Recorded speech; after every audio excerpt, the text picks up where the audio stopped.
Hello people of Booktube. I am the Lore Master's daughter. My name is Jennifer. With me today is Lorelei, named after De Lorelei on the Rhine River. And we also have here Morcades, who doesn't want to be on camera unfortunately, named after the Arthurian legends. Her sister's name is Morgan Le Fay, if that makes a little bit more sense. So those are my three cats, and hopefully you'll see more of them on this channel. But I'm doing the Booktube Newbie Tag today, which seemed like a great introduction that I hadn't really been able to formulate for myself despite trying several times. And so more on that in a second. Why did I start this channel? Question number one. So I've actually been trying to start some kind of creative video-based endeavor since about 2012. And I started that on blip.tv, which some of you may remember. So then, in 2013, Maker Studios bought it out and basically let go of anybody who wasn't part of the top echelon. In hindsight, after hearing about a lot of the struggles with Maker Studios, I'm kind of glad that that didn't actually pan out for me.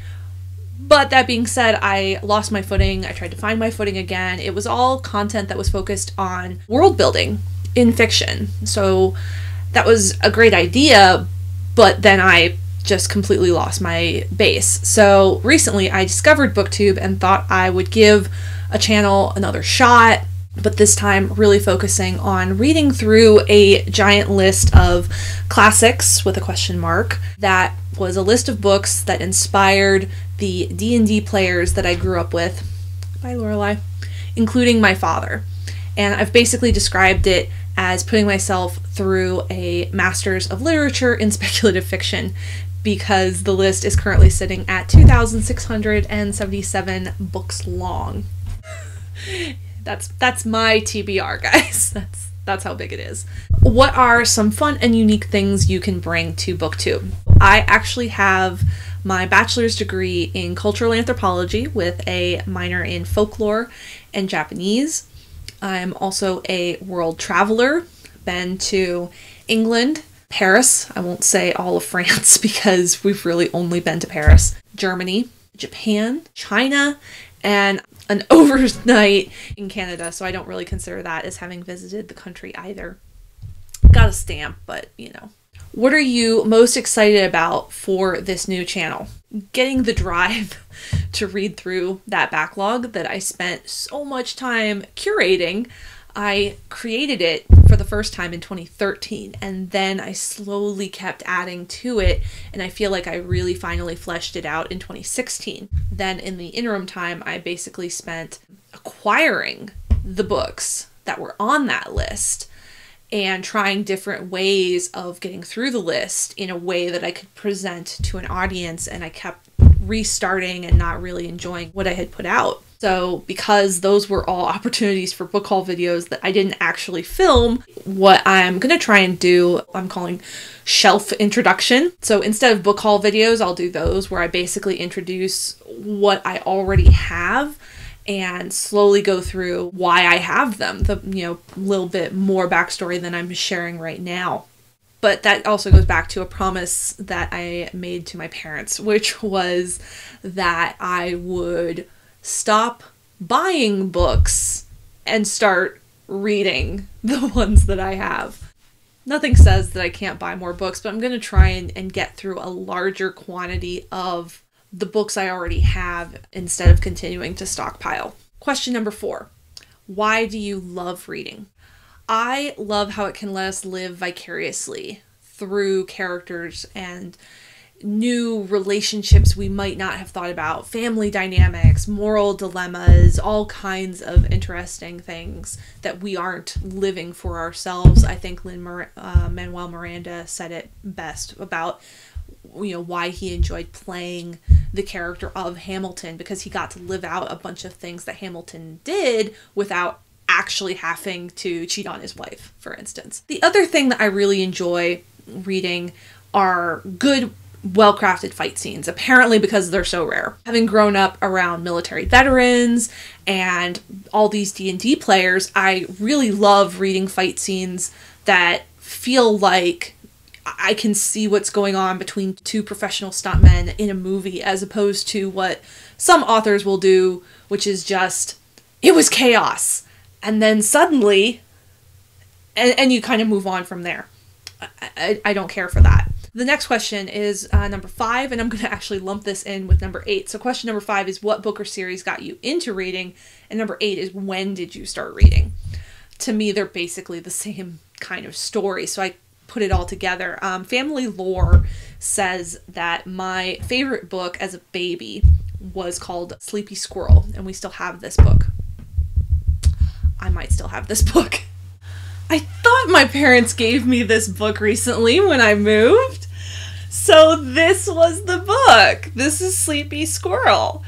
And this is actually not even a copy. This is the book, because you can see down here, a family tradition is that you don't give books unless you write who they're from and on what occasion. So this was from my godmother on the occasion of my baptism. That was the first book. My sister closest in age and I shared a bedroom growing up, and we actually had 2 full-size bookshelves in our shared bedroom. By the time we were about elementary school, I think, it was completely filled with all kinds of books. I remember specifically being big into Animorphs, The Babysitter's Club, Choose Your Own Adventure Stories, and Encyclopedia Brown. So that last one was big because it incorporated lateral thinking puzzles, which we already did. As I started playing D&D, Dad introduced me to Chronicles of Narnia and Lord of the Rings, of course. And then as a teenager, I started getting into anime and some of the cultural aspects that I didn't understand in these TV series became things I wanted to research. The single best example of this was Ronin Warriors. All of these nuanced reasons why plot elements were happening were just kind of because they were a part of Japanese folklore, and so I got to research a lot about that. In high school, my family actually read a chapter a night of Harry Potter. In college, I started reading more manga, which is the comics versions that some anime become based on, and the biggest that I got into there was Sayuki, which is a take on the Monkey King stories, and in particular Journey to the West. That's around the time that I made the switch to anthropology, and I started reading so many non-fiction books that I wanted something lighter in my spare time. And so I started reading Maximum Ride and the Percy Jackson series with my youngest sister. So what questions would you ask your favorite booktubers? So as it happens, I actually found Booktube through video essayists like Lindsay Ellis, Foldable Human, aka Dan Olson, Brows Held High, aka Kyle Colgren, and Vampire Reviews with Maven of the Eventide by Elisa Hansen. The question I would love to ask them is how they take very esoteric concepts and break it down for their audience. From here on out, my first take got corrupted. Don't know what to tell you. Things happen. Question number 7 was, what challenges do you think starting a booktube channel will be the hardest to overcome? I have read that question about 3 times now out loud, and the grammar still boggles my mind. But anyway, consistency. I really don't want to flame out again.